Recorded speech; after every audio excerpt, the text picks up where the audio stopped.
that happened. I think it was like last year. A lot of things slowed down in the United States. A lot of stuff is being shipped to like overseas, like actually like Canada, Australia, things of that nature. So a lot of my filmmaking buddies are, I won't say they're struggling right now, but they aren't getting as much work as they used to. So it's like in a weird spot. So you Mm. just gotta navigate. Fortunately for myself, I'm an independent producer. So I do other projects. So one of the projects that I'm working on right now is called the Child Care Cartel. And that's a show based in Atlanta around very successful women who own child care centers. So right now that's in the trailers was just released last week. There's another one coming this week. So it's like it's not your average like reality show. Like it's a reality show with substance. So I'm very happy about Wow. The child care cartel. That sounds pretty gangster. I wasn't sure what that was. I was like, it. man, that's how you are. You're talented and creative. And so you come up with stuff that resonates. And I think that's a great title. I don't know. I picture little babies with gangster suits, pinstripe gangster suits with machine guns and little hats on. Like to me, I'm just, that's amazing, man. I think I can't wait to see that movie. By the way, that's going to be really cool. It sounds like, and of course, and I want y'all to know, Marcus just makes good films, man. I mean, in fact, I'm gonna show y'all a trailer for his film, The Melanin Code, and I already know y'all gonna love it. Some of y'all have seen his films before. If you haven't, then you're in for a special treat. Let me show you all the trailer for The Melanin Code, and just to kind of pop it off, so y'all just know who y'all dealing with. That you're in the presence of royalty. You're literally meeting a brother who is no less talented than Ryan Coogler and some of the individuals that you might know about, that because of their affiliations with white-owned organizations. We have people in our community that are amazing, and I think we have at least a couple hundred Ryan Coogler types, and I think it's very important for us to develop the infrastructure so that we can make sure all those individuals get the sunlight they deserve. And this is me just trying to do my part on that. So let me play this trailer for The Melanin Code. Hopefully the audio will come through okay. Give me a yes if y'all can hear it all right. And let's check this out real quick. Here we go. For 500 years, we have neglected the greatest evil of our time, which is white supremacy. White supremacy is a system that dominates everything that non-white people do 24 hours a day in all of the areas of activity. Black people are in poverty because of the legacy of slavery, because of the legacy and the continuation of white supremacy. White people are going to continue to put into their own community, and black people don't trust their own. There's crabs in the barrel, but then we got the crabs out of the barrel. Well, you done got out, you never look back. Black people are economically sick, and we're being given the wrong economic medicine. It's been instilled in us since back in slavery to divide us as a race. We are the lesser population making the lesser income, but spending more as consumer.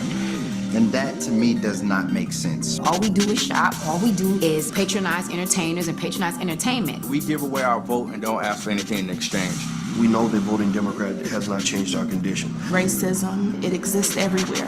A young black man is a thug, but then when a young white person does it, he's misguided. Black men are locked up, they are thrown away, the keys tossed more than any other race. They're building penitentiaries instead of schools. We hand our children right over to not only their oppressor, but to a system that's proven that it ruins more black children than it actually strengthens. Why would you take slavery out of a textbook to teach it?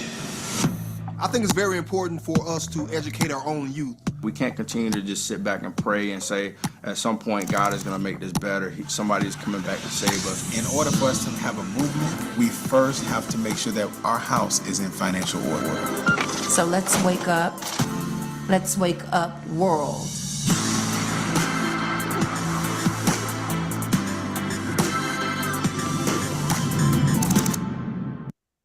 All right. So give a digital round of applause for for this trailer. I hope you all were able to see it and hear it. Okay. This brother is his work is amazing, and this was created by the man that you're looking at on screen right now. I played a tiny part in the film. When I saw my name up there, I was like, "Oh, that's right, I did." I kid you not, I'm just a fan. I mean, I completely forgot about my part in it. I guess because if I see something I like, I'm like, how can I help? You know what I mean? And then I was like, oh, that's right. My name, look at my name in there. I'm excited to be a part of it because the work you're doing is really important, man. Tell me what drives you to make movies like this?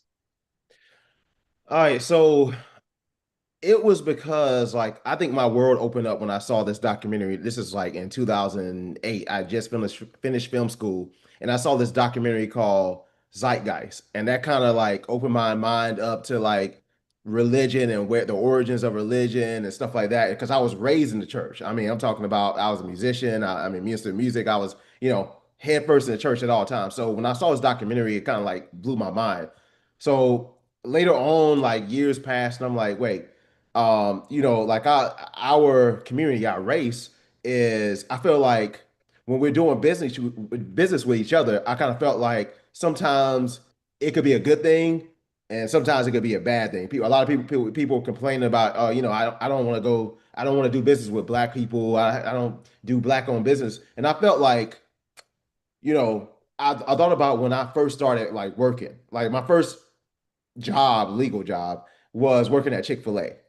And I remember before I touched like a fryer or anything, cash register, anything like that, they set me down and I watched a tutorial video. And in that tutorial video, it went through like the code of conduct, and it's just everything that you should abide by, the way that you should work at Chick-fil-A. And I was thinking, but as a race, why don't we have like a instructional video? And that's when I created the Melanin Code. We Mm. go through all areas of activity, and this was inspired by Brother Neely Fuller Jr. Rest in peace. And honestly, Tariq Nasheed, like a lot of like the influencers, the people that are on the front lines. And so this just, I was like, you know what? Let me get some pretty intelligent people and put them on screen. And of course, you were definitely one of them. You were like one of the main. Oh, I can't wait for y'all to see this film because Dr. Boyce like killed it. It was Wow. so much knowledge that you put up there. It was hard for me to edit some of the stuff out of it. So yeah, Wow. that's what Wow. kind of inspired me to do this. And it just one thing just led to another, and I had the Melanin Code. Wow, man. I'm flattered that you said that. Thank you. It's I it to give you just sort of from my perspective on this, man, I was talking to my friend today about a play my wife and I went to go see yesterday with the kids called The Da Vinci Code. And I talked to my friend and she randomly says, yeah, I read the book. I read the book and I saw the movie. And I said, oh, you read the book? And in the book, several hundred pages, and if you've ever seen the Da Vinci Code, it's complex and symbols and history and religion and everything. And I said, that gives me hope for humanity, that there are people that really appreciate complex ideas. Because sometimes you feel like you live in this TikTok world where you ain't gonna get nobody's attention unless you shaking your booty and dancing on, you know what I mean? Like just doing goofy stuff, goofy TikTok dances, And I don't want to live in that world. I don't want to live in a world where only the simple ideas are interesting. I want to live in a world where we're searching for truth. I want to live in a world where we will sit back and think about something for a minute and really try to process like, okay, how do we fix this thing? I want to live in a world where we're looking for solutions, not one where we feel just incarcerated by the problem. And I almost feel, and tell me what you think about this, I almost feel that because there's so much money being made by us being incarcerated by the problem, because there are people who have just made it their life mission to keep us sort of trying to manage a problem. There isn't a lot of interest in providing a solution. Like when you provide a solution, it's like either it's too much work, right? Now I'm accountable. Now I can't sit in the victim box and pretend like there's nothing I can do because you just told me what I could do, right? I actually made a living. I made it a career to sit back and complain about how I'm starving to death and you're the asshole who just told me that I can actually walk to the refrigerator and get some food. I don't want to hear that shit. You know what I mean? I done got comfortable in the bed. You know what I mean? Like I like the victim box. There's benefits to this, and it's almost like like when you see those homeless people who are like, man, I don't really want you to give me a job. Like you offer them a job or some food or something. Like, no, I want money, and I want to be able to sit on the corner and ask you for money, right? Not to say everybody's in that category, but y'all seen that before. How do you feel about that? It almost seems like we live in a world where we are just addicted to the problem. And that when you present the solution, you're seen as dangerous, or oh you're too serious, or that kind of thing. Let's go do some TikTok dances so we can dance about the problem as opposed to actually solving it. Yeah, absolutely. I feel like the oppression Olympics is real. I feel like not only us. I mean, it's if you look across the board, like every race, that everybody says that they're oppressed and they have problems and stuff like that. I think one of the things that motivated me as well with this film, I intentionally made it a solutions-based documentary. Like, so when you see this film, there are no more excuses. Like and I'm not saying like these solutions are the end all be all, but they're a starting point. It's to get the conversation going. So yeah, I feel like we got to improve. And it is, I mean, it's easy being lazy. It's very easy being lazy and just blaming everything on a particular enemy or whatnot. But and we do have enemies. Let's just not negate that. But it's all about solutions. Like, how do we want to move forward in this world? Because I feel like as a human race, we should be way more advanced than we are now. Like, there should be no more cancer. There should be no more hunger on this earth. But of course, it is. So how do we fix that? Because I don't want my child, my little boy is 5 years old. I don't want him growing up. I don't want his kid to be growing up in the same world that we're growing up in right now. Yeah. I think that it's the film was powerful, courageous. I think it's an important sort of movie. And it's one of those things that one of the things that was interesting too. I want to shift gears just a little bit and ask you about just the film industry. It's funny, like it's amazing. It's amazing how much stuff you can shove into your brain just while you're exercising, on a Monday morning. Because another thing I was listening to today was a discussion. The Wall Street Journal had a panel discussion with two directors that run Imagine Entertainment. One was Ron Howard, who played Opie on Andy Griffith and made a lot of really good movies after that.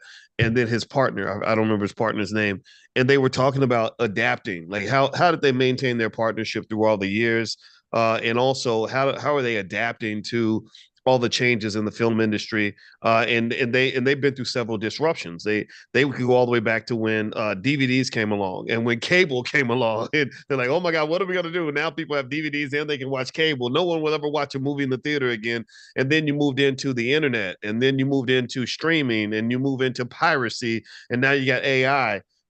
What's the conversation now amongst you and other filmmakers in terms of dealing with what AI is doing? Because I saw Google VO3. I mess around with it sometimes, and I mean the quality of the filmmaking, the quality of the cinematography is extremely good. How does that make you feel as a filmmaker? Listen, AI is scaring the shit out of everybody. To be honest, like it is scary. It is scary. However, I feel like you can use we're trying to figure out ways to actually incorporate AI into like just a tool bag. So for instance, like when it comes to editing, now they have like AI implemented in our editing software right now. So it makes editing easier and more time, just it eliminates a lot of the time that you spend just doing like random stuff. You could just, focus in. So editing wise, AI is like a tool. Let me tell you who is really affected. It is affecting the film industry because eventually a lot of these films are just going to be AI. Instead of hiring like a big crew, like 100-person crew and stuff like that, you just need like 3 people. And it's going to look like a multi-million-dollar budget. So, and that technology is kind of already out there right now. They're testing it out, especially like in India, Bollywood. They're doing a lot of AI out there. So it's really a scary thing. However, I feel like it's going to mess up the companies that specialize in marketing more than film.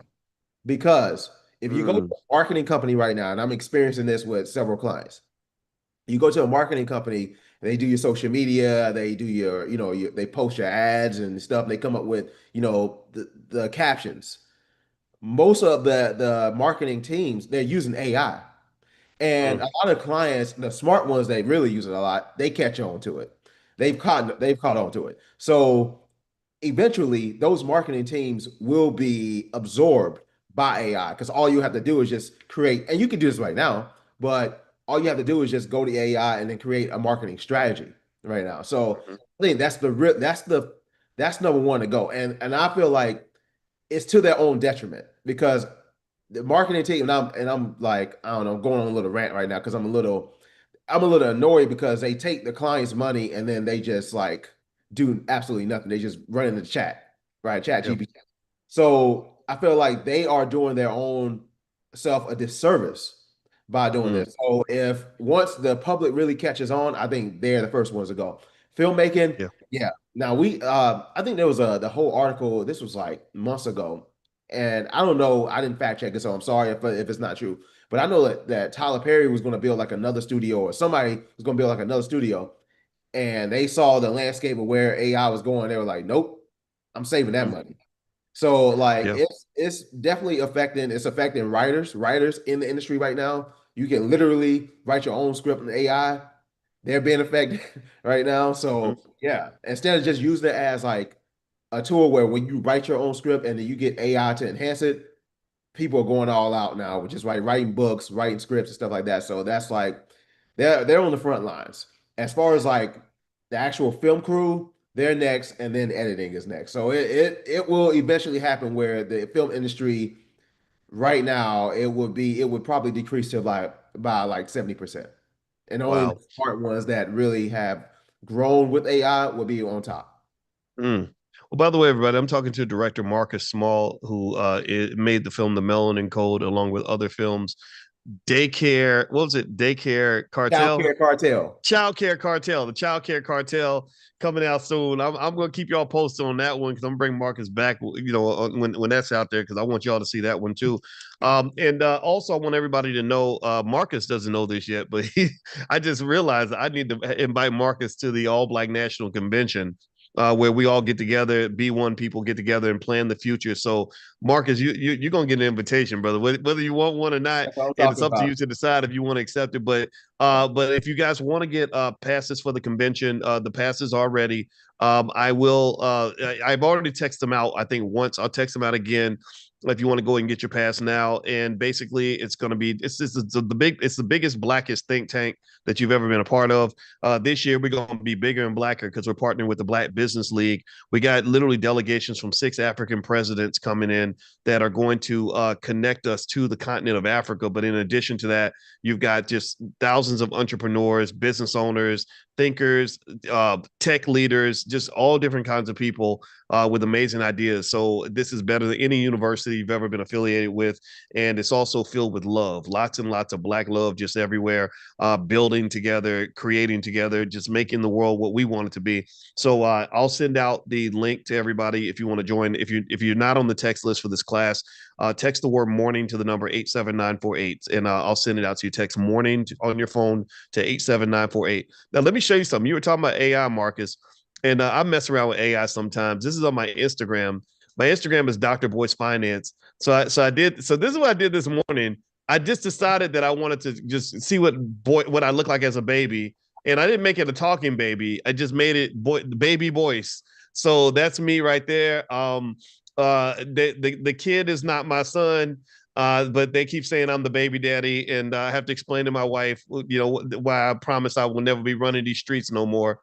So baby Boyce is out there, and yeah, so don't believe everything you see on the internet. And let me show you something else I put together. Like, there's a lot of funny stuff. Like, I do weird stuff, but here's something that I did that I thought was just, I don't know, I thought it'd be kind of funny. Like, I was like, what if you took biblical characters and you make them Black like they're supposed to be? And what if David had been a social media influencer when he killed Goliath, right? So let me see if I can turn this up and play it. Here we go. That boy was talking crazy. Now look at him. One rock, bruh. One. Don't ever doubt what God can do through a real one. Ay, yo. That boy was talking crazy. Now look at him. One rock, bruh. One. Don't ever doubt what God can do through a real one. So there we go. So That's That's pretty not accurate, though. experimentation. And the quality of the cinematography is extraordinary, right? You see that? Like, and that's why I say it. Like film, it's about to be a lot of AI, a lot of AI because you can. I saw a post the other day that a filmmaker made. He literally took a picture of him in a car and then made that into an AI video with him crashing into another car. So you don't have to film car crashes, car scenes, and chases like that Wow. anymore. There's still some little distortions around you gotta just fix those.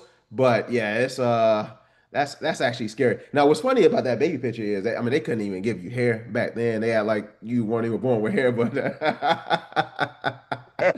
AI was wrong with that. They could have at least act like you had some hair on that one. Well, hey, it is what it is, right? You take what you can get, and it's kind of one of those things where with AI, you don't know where things are going, but you better make sure you don't miss that bus because it ain't going nowhere, and it's going to keep getting better not even every year, it gets better every month, and really, it's sort of gotten us away from the days when people were specialists in things. Now you can have generalists who can use AI to create specialists wherever they want. And you're right about what you said about the marketing companies. Um I didn't want to be rude, but I think I talked to someone that was in a marketing company and they did something and they gave me a bunch of reports and I said, these are good, but I also know that it wouldn't take that long to create this, right, with AI. And I kind of need a little bit more of a human touch. I need us to really decide how we're going to really put time into this. And I think that what I think AI is doing is I believe every time an opportunity is taken away, it creates an opportunity for something else. And I know one thing that it's doing for sure is it's adding value to human experiences to some extent. Like for example, when we had the Economic Elevation Summit, I was like, we could do this through a Zoom meeting. We could do some AI type stuff, but right now, at least, you can't simulate the feeling of being next to a human being that you can build with and connect with and have a great experience with, right? And I feel like that is so I don't think it's done for humans, right? I think that we just have to adapt. And one other thing I've been talking about with folks is I've said with AI, I think a couple of things you definitely want to do. Number one, you got to learn it.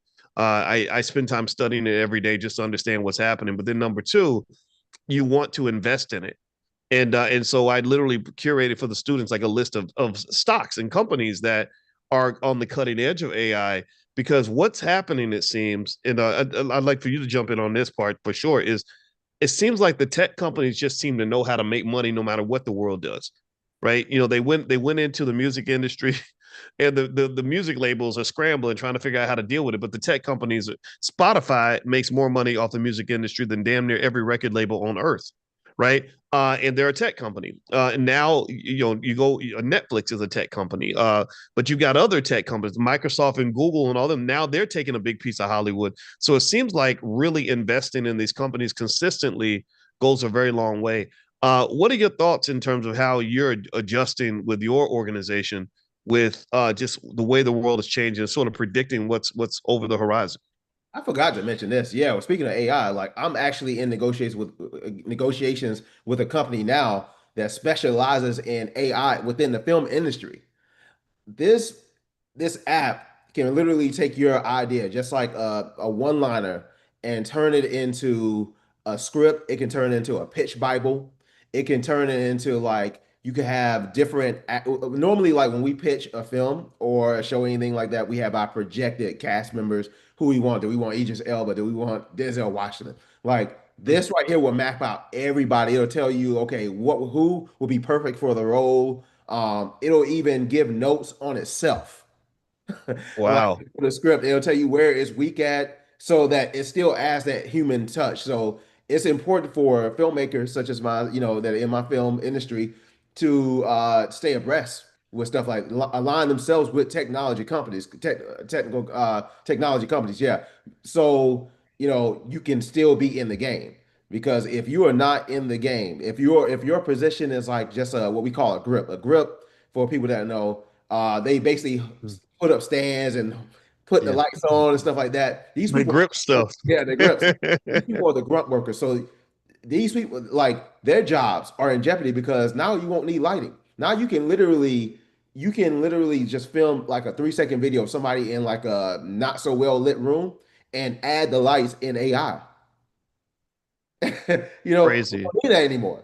So like you have to That's definitely, crazy. that's one of the things that we're doing now. We're and they're in like their, I guess like their beta stage. We're testing it out and stuff like that because we have like a couple of projects that we're working on that we are going to use the app for to kind of like boost it up. So we'll see how that goes. But yeah, you got to align yourself with these people. Some of these people out here in this world, they're smart.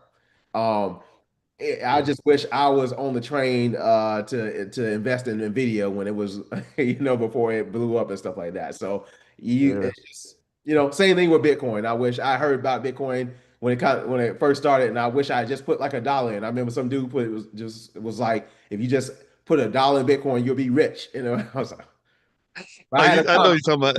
He is. I think his name's Da Vinci or something. Yeah. And I'm gonna tell you, I have so much respect for this brother because he's got bragging rights for the rest of his life because he's got that video from 2013 where he was screaming and begging our people. He looks like us. Yep. And he was begging. He said, please, this Bitcoin thing is gonna take off. He's like, it's $1 freaking. It's $1 freaking. Just buy $1's worth. Come on, man. And I mean, can you imagine if you bought like $100 worth of Bitcoin? What would be a 100 Bitcoin? What's that? $10 million now? Oh, I mean, God, he was shouting from the rooftop. He was trying to tell everybody, and we were all like, nope. Nope. Yeah. And really, when you think about Bitcoin, it would have been better to like sometimes ignorance is bliss in a good way, in that it would have been better to buy it and then not think about it until a decade later than it would have been to buy it and watch it grow. Because Bitcoin it will play with your head. It's like it'll go up to 1,000, then it'll crash and you get scared. Then it goes up to 10,000, then it crashes again and you get scared. And you think, oh, this is gonna be it. This is where the movie's gonna end. It really played out like a movie in the sense that they always make you think the main character is gonna die, and they always find a way out. You know what I mean? So if you look at the bigger picture, and I call this financial consciousness, right? If you can just look at the bigger picture, you'll know, like, they ain't gonna kill Denzel in this movie. You know what I mean? You know that Will Smith's gonna make it to the end. And so really with Bitcoin, the smartest, I know somebody who made millions of dollars like this. They bought a bunch of Bitcoin and they just put it to the side. And then years later, this happened to my cousin. Years later, when Bitcoin was like at 50,000, I said, how many? I said, you own Bitcoin, right? He said, yeah, I bought some back in the day. I said, well, how many you got? He said, I don't know, probably about 50 or 60 of them. So he said something like that, right? And I said, do you know how much Bitcoin is worth now? He said, no, how much is it? I said, it's worth $50,000. He said, cool. like it was like that, like smooth, and he's smart too, because he ain't told nobody in the family how much money but I wouldn't be surprised if he came up and said, yeah, I'm sitting on $25 million. It wouldn't surprise me one bit, because he had a lot of them and he bought them when they were like $20. It's like, why not? And that literally was my story with Nvidia. Same thing. I bought it because our son just came to me and said, Boyce, I think you should buy Nvidia. And I said, why? He said, well, because they make the chips for my video games. I said, okay, sure, why not? So I just bought it real quick, forgot about it, and then I looked later, and the $6,000 has turned into almost 100,000. And so sometimes looking away from your investments, and this is just a lesson for anybody listening, sometimes just buy stuff. Just say, why not? Like when somebody says why you should invest, my question would be, why not? Why not just get yourself in the game so you have a chance to win? And here's one thing I'll say, Marcus, I'll let you respond at this point, man, is that, we always think that we missed out on the big thing that happened, right? Like when the Dow Jones hit, 10,000, it's like, I think, what is it, 40 something thousand now? When it hit 10,000, everybody's like, oh man, I missed out. When it hit 1,000, people are like, oh man, it can't go much higher than this. I missed out. There's something else right there in front of us, right in broad daylight, that's screaming for our attention, right? Where 10 years from now, people are going to say, man, if I had invested in this in 2025, I'd be rich now. I missed out. So I would say to everybody in here, don't miss out. Like make your move now. Any thoughts on anything I said? I didn't even Yeah, ask you a you talk question. about just like not looking at it. My graphics guy who literally just sent me like a couple of finished videos today. He started out in Bitcoin like a while ago. He had at one point he had like 25 Bitcoins. You know what he did with those Bitcoins because he kept looking at the stuff. He bought pizza with some of the Bitcoins. He literally bought pizza, Domino's pizza. He said he'll never forget it. Now he came up on Doge. He came up, he learned his lesson, but he like at one point he had 25 Bitcoins and Wow. he just spent it So on he like, bought a $2.5 million pizza. Good for him. yep, I hope yep. it was worth it. I hope the pepperonis were good. So man, I tell you what, I think one thing I want to ask you about as well is, by the way, this is Marcus Small. He's or if I say you're a director, is that accurate, or would you be more than that? Filmmaker? How do you refer to yourself? Director, filmmaker, producer, things of that. Just don't call me a videographer. I think that's like the that's like videographer is when we filmmakers when we think about videographers, we just think about a guy that just shows up to the club just with a video with a camera and just shoots that. But yeah, I'm So a filmmaker, producer, director. Yeah. okay. So I won't call you videographer. Yeah, okay. So I'm here with filmmaker Marcus Small, and we're just chopping it up about things. Okay, so one thing I've noticed too, Marcus, you started off talking about the writer's strike. And the writer's strike was interesting because I have friends that are in the industry, like Madam President, who's the only Madam President's the only person I know who's worked at Tyler Perry Studios. She worked at Ava DuVernay's spot, and she worked at Oprah's spot and 50 Cent spot. So she has a lot of experience in the industry. And I remember when the writer's strike happened, like it was real, like everything shut down. And what's interesting is that it seems like the industry all like, okay, well, the writers want to strike, so we're gonna just adjust and start shooting things in other places. And it seems to me that in the middle, and then you have the external threat of AI coming in right at the same time, which just creates this complicated scenario for Hollywood, right? Where sometimes it seems like you'll have the creatives battling the studios under the assumption that you're going to be sitting on $1 trillion empire and that you're just dividing up a big gigantic pie when you don't realize that you have this external force coming in that's going to eat up pieces of the pie and kick everybody's ass, right? And my conclusion, and tell me if you agree with this, because I follow different filmmakers and stuff online, and just telling me what's happening in the business of Hollywood. I get a sense Hollywood's losing a lot of its power. Would that be the case? Yeah. In your experience? Yeah. They're losing a lot of power now. I mean, kids can now make their own movies with their phone. So yeah, they're losing a lot of power, and I'm glad because they gate kept a lot of great creative stuff. A lot of times when you go to the studios with original ideas, they pretty much shoot them down because they in their minds they're like, well, listen, nobody's going to watch this. We're going to waste millions of dollars on this idea that's unproven. So why what I'm saying why we take a chance on this? That's why I love filmmakers like Ryan Coogler, even though it is original film and the idea isn't like original. And we all seen vampire movies before, but it's just like it comes from a different point of view. And that's all we're saying. Like this is like I feel like we're sometimes you gotta I guess like things have to get worse before it gets better. I think this is where the stage is right now. I think right now we're in a recession in the filmmaking game, right? But in a few years, I feel like, especially black filmmakers, I feel like it's nowhere but up when it comes to us. The original ideas that we've been kept out of those studio meetings and stuff like that, and just out of the rooms in general. It's time. It's time for us to like tell our stories now. And I think because if we think about like just I saw Godfrey, the comedian. I saw him the other week at the comedy show here in Orlando. Nice. And he says so many. He's funny. First of all, I didn't realize he was that funny. But his whole shtick was about racism and just race and politics, stuff like that. And what I got from that whole set was, damn, black people, we are the culture. We are literally the culture of everything. I went to China like years ago they were in the karaoke spots, which is like their clubs. They up there dancing into apple bottom jeans, like our music. That you go everywhere, Wow. we are the culture. So it's only a matter of time before our culture really extends to the whole world without, without there being a barrier. So yeah, filmmaking right now, like I said, we're in kind of like a recession right now, but eventually we're gonna be in the golden age, and it's coming. Yeah, well, it's funny when you talked about Ryan Coogler and the great job he did with Sinners.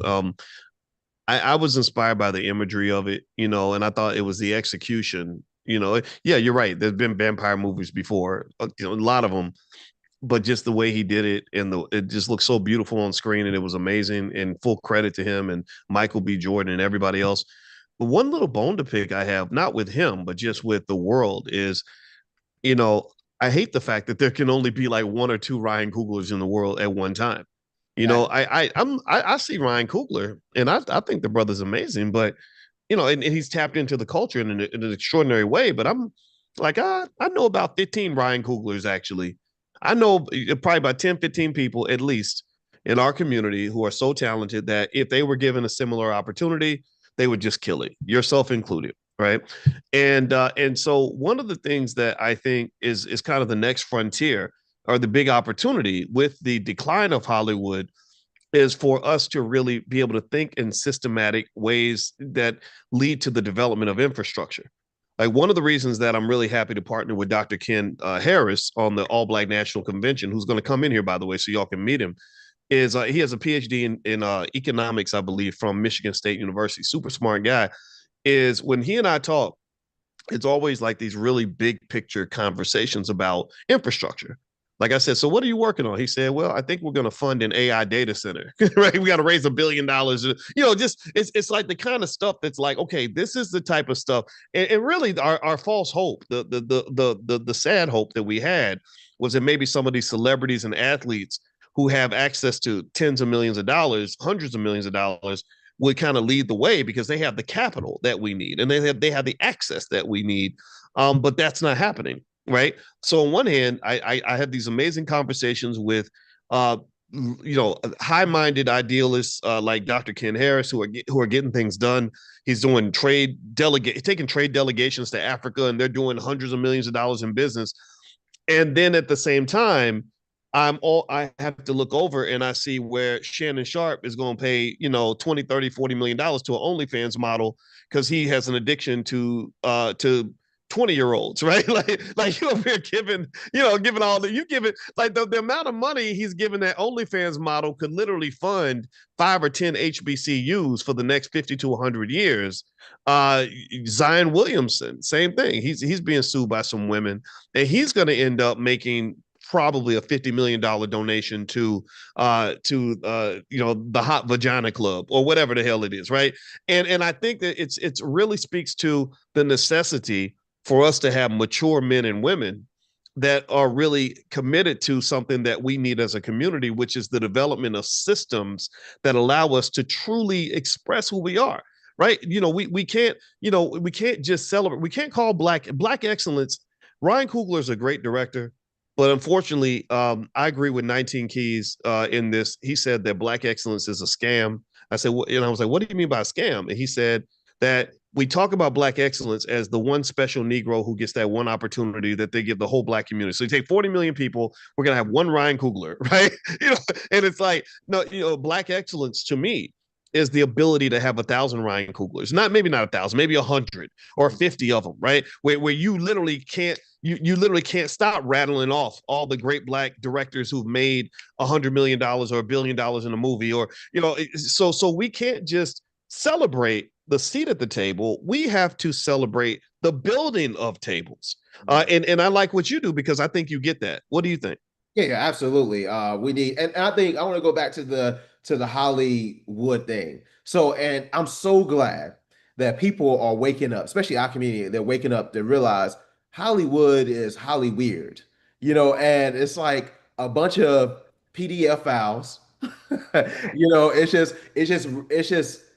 It's a devil's playhouse. I'm not trying to get religious or anything like that, but it's not where we need to be. So yeah, so we need our own platforms. We need, and I agree with 19 Keys, because even when you said it right now, I'm like, wait, hold up, Black excellence is a scam. But it's true though.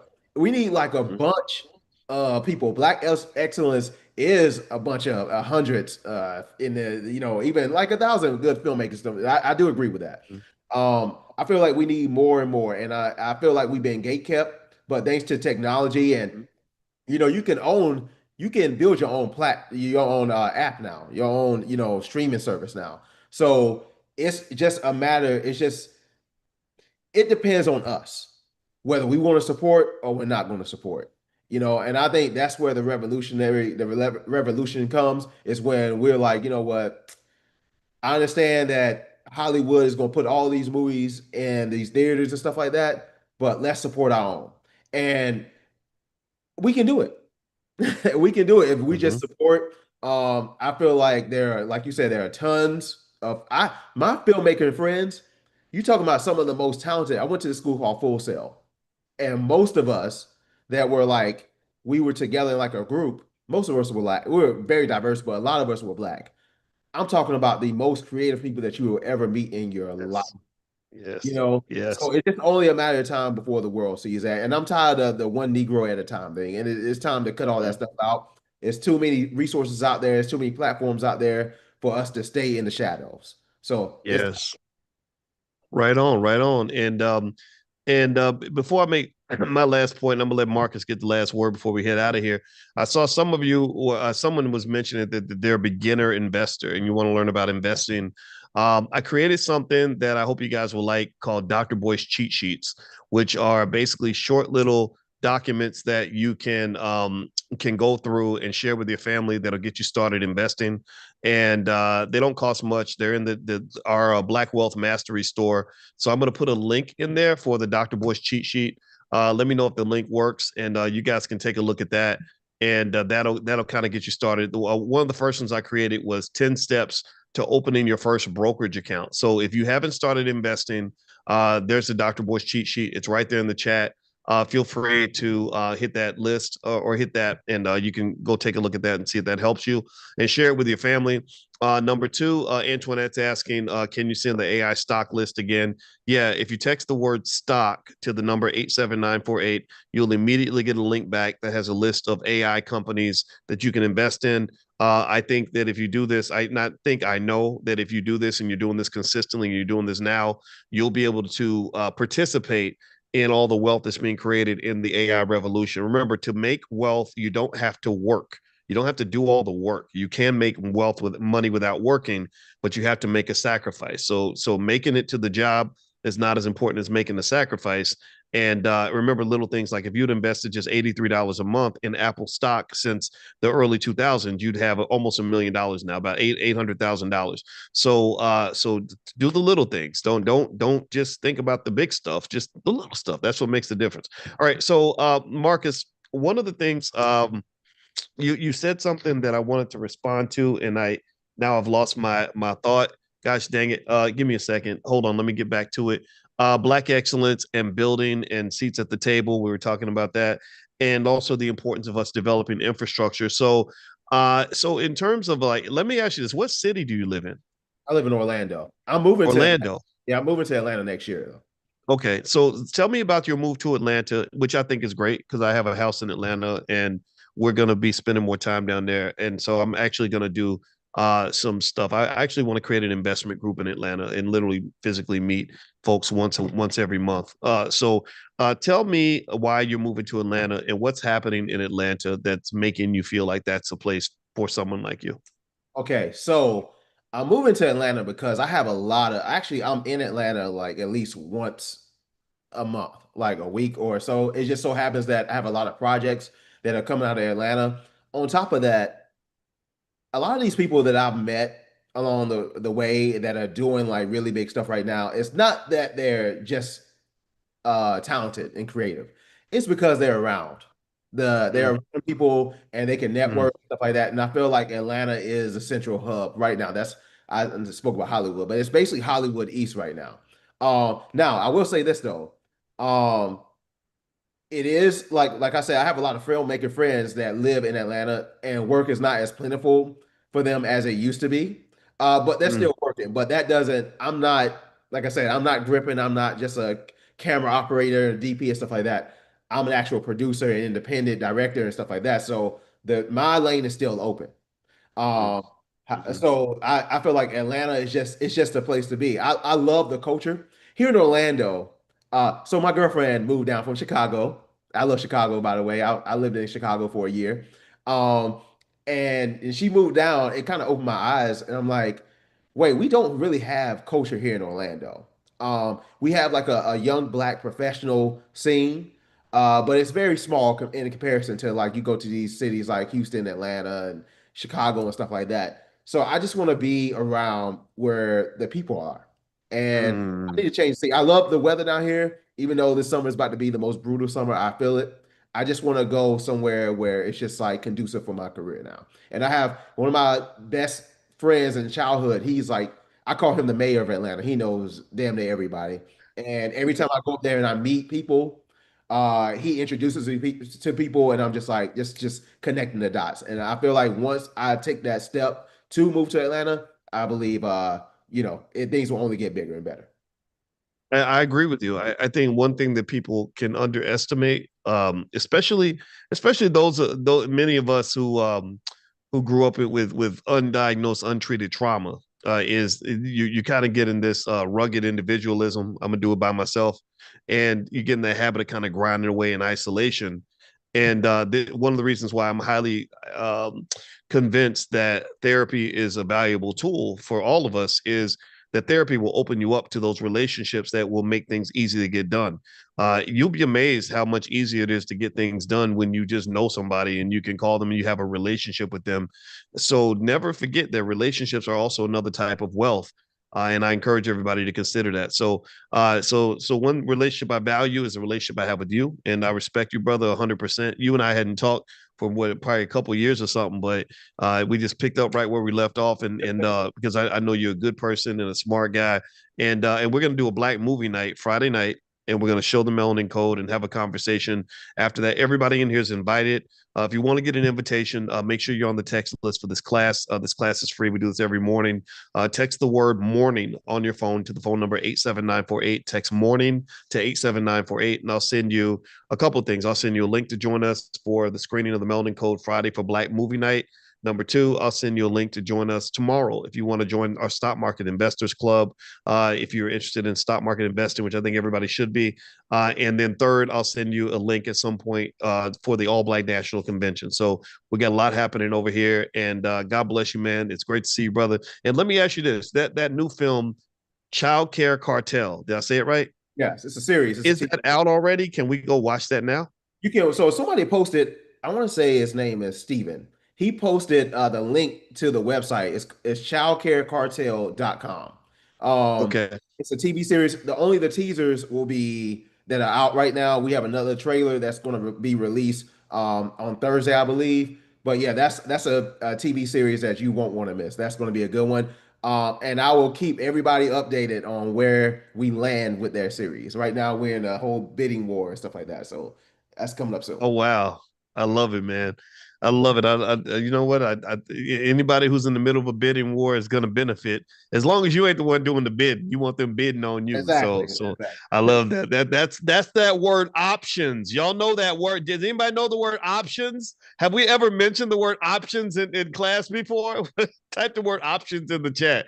So they're bidding on this brother. That means he's going to have options, and that's what we want. We want black men and black women to have options, options, options. That's how you win. That's the options are power. So good to see you, man. God bless you, brother. And great to see everybody in here. And have a wonderful day, everyone. And